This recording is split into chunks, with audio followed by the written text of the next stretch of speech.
let's prioritize potential 49ers free agents because they have a lot and they're going to have to prioritize them. Yes, they are going to have to decide. I mean, they have it's like 30 freaking free agents, Grant. I mean, they are split between restricted free agents, and the exclusive rights free agents. So let's start with the exclusive rights free agents, because that is basically offer them the minimum deal and then they're yours, right? You lock them in pretty easily. Jawan Jennings, Colton McKivitz. What's that? They don't have a choice, basically. Yeah, right. They're locked in. No negotiation with other teams. Jawan Jennings, Colton McKivitz, JaMychal Hasty, Demetrius Flannigan-Fowles, and Kevin Givens. Those are the 5 exclusive rights free agents. How many of those you think the Niners just tag and bring back? All of them. They're cheap. I mean, hold on. Say him again. Jawan Jennings. Jawan's a lock to me. Jawan's a lock. Colton McKivitz coming back. He started week 18 for him at left tackle. He's coming back. Yeah, right. Good point. JaMychal Hasty, the third down running back. Third down back. Yep, Demetrius Flannigan-Fowles. They like him. They've spent a lot of years working on him. Yep, he's coming back. And Kevin Givens, interior defensive line depth. He's legitimately a good player. Yes. Yeah. I think when you have 23 open spots after trading Jimmy Garoppolo and you can fill 5 with these restricted free agents, to me, exclusive rights free agents, I should say. Yes. To me, I think you lock down all of them. Yeah. Okay. I think they do and they will. Yeah. The next category is the restricted free agents, just 3 in this one. And the restricted free agents, that's where you've got to place a tender on them, right? You can place an original round tender to where if a team does sign them, you have the opportunity to match it. But if you don't, then they have to compensate you with the original draft pick that you spent on that player.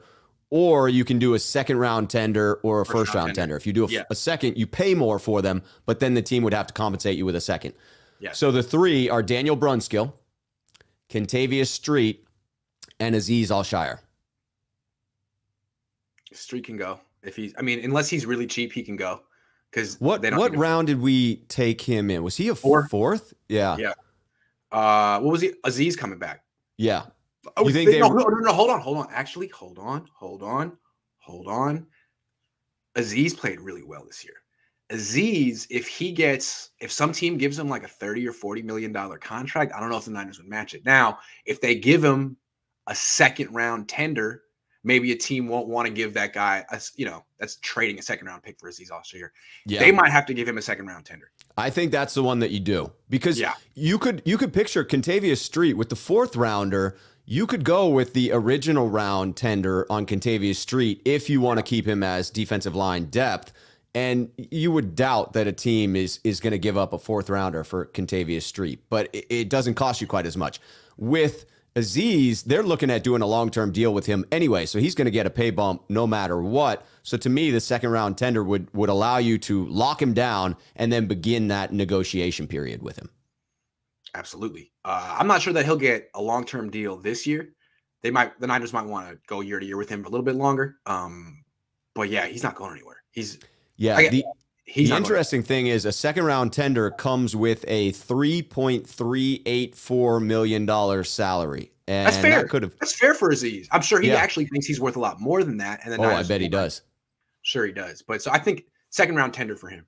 And then Brunskill, let him walk? I don't think there's going to be a lot of competition for Daniel Brunskill. I think he'll probably come back. I don't know if they have to tender him. They could give him the original. I mean, he was an undrafted free agent. So what are you going to do? I don't know how that works. Right. Yeah, he's not going anywhere. Sorry. Yeah, I don't know what the undrafted. I think that would then be a 7th round pick, but I'm not entirely certain of what an undrafted free agent, if you tender them as an original round, what you get compensated. But you could see the 49ers wanting to hold on. Daniel Brunskill, to me, is if you're able to replace who you have there at right guard with, say, Aaron Banks, he becomes a top-tier backup. I mean, that is a phenomenal backup to have. Not many teams have the level of backup of Daniel Brunskill behind their starting 5. That's what you want him to do, to be your backup, not your starting right guard, ideally. Right. Although the Niners have won a lot of games with him, it's not like he's a total liability. So the list of free agents is too long to go through, right? It's like 25 players or something like that. Yeah. But there are some key names on there that I'm sure come top of mind to you as well. To me, if I'm targeting some free agents, the ones I'm certain that I want to have conversations with are Laken Tomlinson, DJ Jones, Arden Key, and Jaquaski Tart. Those are for certain. For me, for certain. Those are the most expensive ones. To me, They Laken are. Tomlinson could get a lot of money from a team.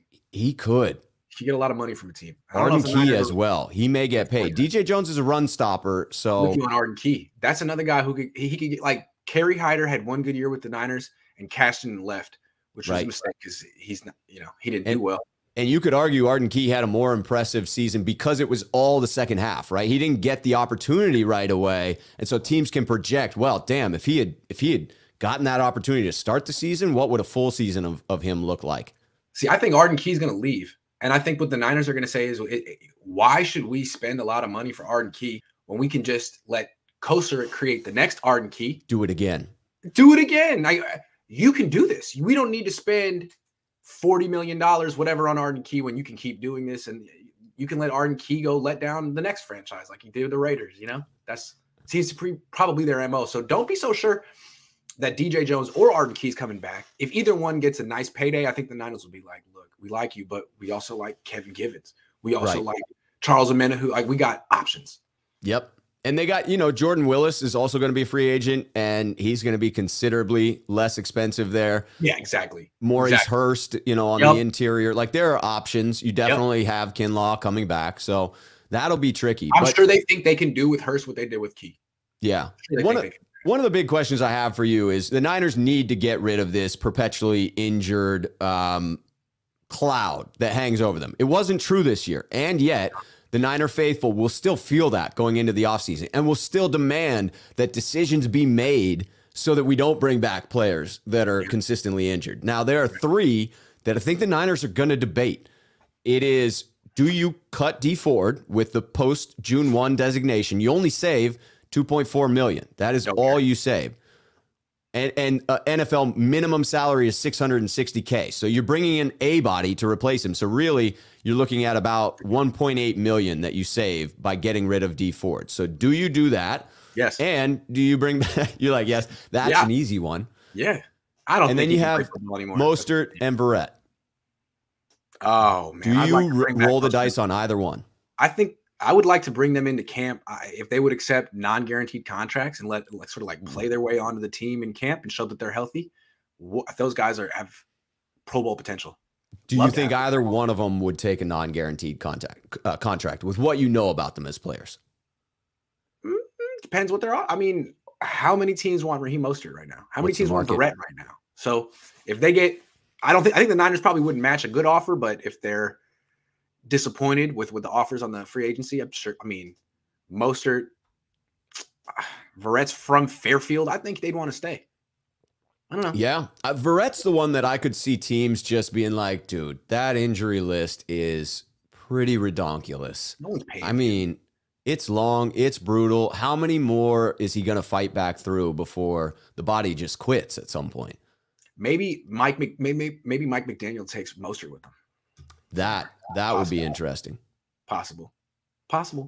Although Saleh didn't bring any of his dudes with him, so hard to say. Rob Martin. He finally brought Ronnie B in. If you want to win, put Ronnie B in. That's right. Any more free agents you want to talk about? I mean, Tart seems like he could probably leave. I think they've been trying to push him out. I don't know if Hufanga is going to – they're probably going to give it to Hufanga. I think it's a mistake. They should probably get someone better. I think Tart's probably going to go. I think the expensive defensive linemen probably are going to go. Tomlinson, I mean, maybe they'll prioritize him because if they lose him, what do they do? Drafting doesn't work, right? I mean, they don't know what they're doing. And I don't know. Yeah, you don't want to think you're a Super Bowl caliber team and have two holes at your interior lineman positions and a 30. Will Mac be 37 this year? I mean, if you don't pay Tomlinson, you're just going to have to pay someone else even more. Right. So I think they're going to have to find a way to keep Tomlinson. I think so too. The only other name I want to bring up is one that I just want your emotional opinion on is do the Niners bring Ross Dwelley back?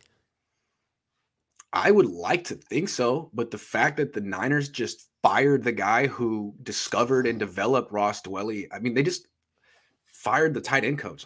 They're going to bring in some new tight end coach who knows less about Ross Dwelly than I do, who has no attachment to these guys, and we'll see what happens. The one point of clarification that I read this morning, and I believe to be true from the source that I read it from, is that it actually was an expired contract, and then he came in for renewal, and when he came in for the renewal offer, it was substantially less because they were going to take away. Face is what it was. Hey, right here, let me get you right. Hold on. They had like the powder. They were like, hold on. Here we go. That's what happened. Like in the Bugs Bunny cartoons where he takes off the glove. Dude. And then slaps him with it. So unnecessary. Look, you just say, hey, man, you didn't get it done. We want a new tight end coach. You're gone. Right. They're like, actually, we want to keep you, but we want to slap you in the face first, and we want to totally humiliate you. What do you think? Weak. Why do that to someone? Anyway, Niners are better than that is what I want to say. They should be. Are better than that. Should be.